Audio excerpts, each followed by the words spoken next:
महाराष्ट्र और झारखंड में आज चुनावों का परिणाम आया। विधानसभा के चुनावों में झारखंड में जहां एक बार फिर से जेएमएम की वापसी होती हुई दिख रही है, वहीं दूसरी तरफ महाराष्ट्र में एक बार फिर से एनडीए यानी महायुति की वापसी हो रही है।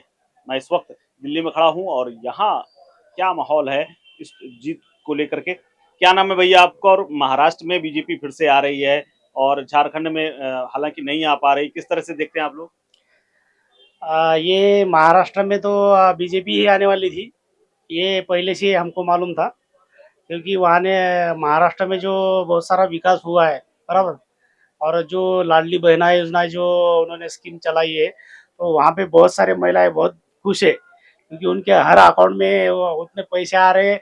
और छोटे मोटे जो काम जो है अच्छी तरह से उनके हो रहे, इसलिए बहुत सारी महिला खुश थी। इसलिए माँ महायुति को उन्होंने जिताया, महिला ने खास करके। अच्छा, महिलाओं ने ज्यादा जिताया, महिलाओं का वोट मिला बीजेपी को। महिलाओं को ज्यादा वोट मिला बीजेपी को।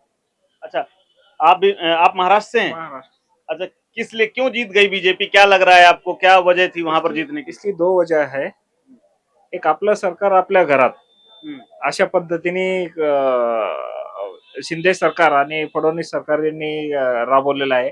आणि दुसरं सांगायचं म्हटलं तर त्याच्यामध्ये लाडकी बहीण योजनेचं जे रिसेंटली चालू झालंय, त्यामध्ये प्रत्येक महिलेला 7,500 रुपये तिच्या अकाउंटला जमा करले. त्याच्यामध्ये महिला वर्ग हा खूप खुश आहे आणि त्यामुळं तो एक जे सरकार स्थापन करण्यासाठी किंवा सरकारला जास्तीत जास्त सपोर्ट करण्यासाठी महिला वर्गाचा प्राधान्य आहे. अच्छा, अब क्या लग रहा है आपको, क्योंकि बीजेपी की सबसे ज्यादा सीटें आई हैं, तो आपको क्या लग रहा है, फडणवीस इस बार मुख्यमंत्री बनेंगे कि शिंदे बनेंगे? लगता तो फडणवीस साहब ही बनना चाहिए, लेकिन अभी जो माहौल है वो शिंदे साहब के बारे में ज्यादा ये हो रहा है. रिसेंटली उन्होंने बहुत अच्छे से जो हैंडल करना था वो बहुत अच्छे तरह से उन्होंने हैंडल किया है. इसलिए शिंदे साहब ही मुख्यमंत्री बनना चाहिए फिर से. अच्छा, आपको लग रहा है शिंदे साहब बनने चाहिए? अच्छा, आपके हिसाब से कौन लग रहा है कि किसको बनना चाहिए मुख्यमंत्री वहाँ? मुख्यमंत्री तो फडणवीस साहब बनेंगे, क्योंकि उनके ज्यादा सीट आए हैं।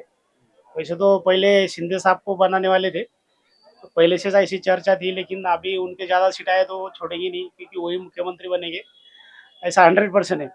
अच्छा, लाड़की बहना की बात है। अच्छा, आप भी महाराष्ट्र से हैं, लाड़की बहना वाली जो योजना चली, आपको उसका पैसा मिलता है आपको?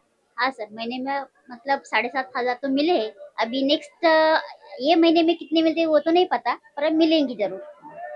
अच्छा, आप वोट करके आई हैं वहां से? यस, वोट करके आई। अच्छा, तो लाड़की बहना का जो असर है वो महाराष्ट्र में दिखा है, जैसा कि लाडली बहना योजना का पूरी तरह से चुनाव पलटने में एमपी में बहुत बड़ा हाथ था। तो अच्छा, ये बताइए, अब तो वहाँ चुनाव हो गया है, आज रिजल्ट आ रहा है, करीब करीब अब जीत ही रही है वहां पर बीजेपी और एनडीए। कौन सा ऐसा मुद्दा आपको लगता है जो वहां पर काम कर रहा था? लाडली बहना योजना, या बटेंगे कटेंगे, या कुछ और था वहां का अंदर का मामला? बटेंगे कटेंगे ऐसा कुछ नहीं है. सबसे ज्यादा लाड़की बहन योजना का ही इम्पैक्ट ये इलेक्शन में हुआ है. बटेंगे कटेंगे राजकारण करेंगे ऐसा कुछ भी नहीं है. महाराष्ट्र पहले से शांत है और शांति रहेगा. अच्छा, उसका असर नहीं, कटेंगे बटेंगे योगी जी बोले थे, पीएम जी बोले थे? नहीं, वो पीएमजी वो तो खाली बोलने के लिए है, लेकिन जनता समझदार है. जनता भाईचारा रख के ही कर रही है. अच्छा, आपके हिसाब से कौन सा मुद्दा ऐसा रहा जिसने काम किया वहां पर बीजेपी की जीत के लिए? बहुत सारे काम के, जैसे ये सबसे बड़ा हमारे महाराष्ट्र से केंद्रीय मंत्री हमारा नितिन गडकरी जी आते हैं। उन्होंने जो रास्ते का जो काम किया है, बहुत सारे योजना लाए हैं उन्होंने, बराबर। अच्छी तरह से पूरा महाराष्ट्र को एक ट्रैफिक जो रहता है, बहुत बड़ा मुद्दा रहता था वो, बिजनेस पर्सन के लिए जाने आने के लिए, वो करने के लिए वो सबसे बड़ा है। उसके बाद में लाडली बहना तो है, बराबर। ऐसे बहुत सारे। और महाराष्ट्र में कैसा हुआ, चार चार जो गढ़ थे, ते अलग अलग हुए थे, वो बढ़ गए, पूरे पूरे बढ़ गए वो। इसलिए फिर से उनका सबसे बड़ा फायदा बीजेपी को ये हो गया, क्योंकि पवार की 2 गठ हो गए और शिंदे शिवसेना के 2 गठ हो गए, इसलिए वो बढ़ गए पूरे। इसलिए वो सबको उनको उसका भी फायदा हो गया। मिली जुली प्रक्रिया है। बीजेपी का जिस तरह से ग्राफ धीरे धीरे बढ़ा है, पहले उन्होंने महाराष्ट्र जीता है, इससे पिछले चुनाव में हरियाणा जीता।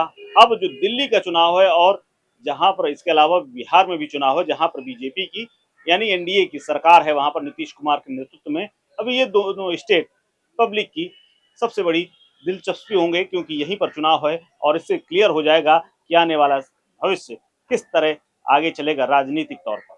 फिलहाल कैमरा पर्सन बंटी के साथ कुलदीप द्विवेदी, वन इंडिया हिंदी।